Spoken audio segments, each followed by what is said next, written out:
En Gijón, en el histórico barrio obrero del Natahoyo, el ferrocarril sigue marcando el pulso de la historia.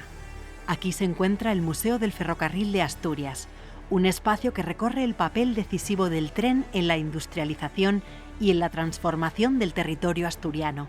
El museo conserva una de las colecciones ferroviarias más importantes de España, con más de 100 locomotoras y vagones de distintos anchos de vía, reflejo de la compleja red ferroviaria que impulsó la minería, la industria y los puertos.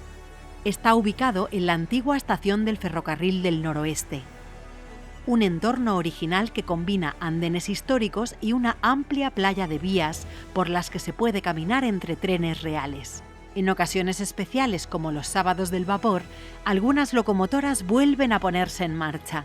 Un museo vivo que invita a descubrir cómo el tren cambió para siempre la forma de vivir y trabajar en Asturias.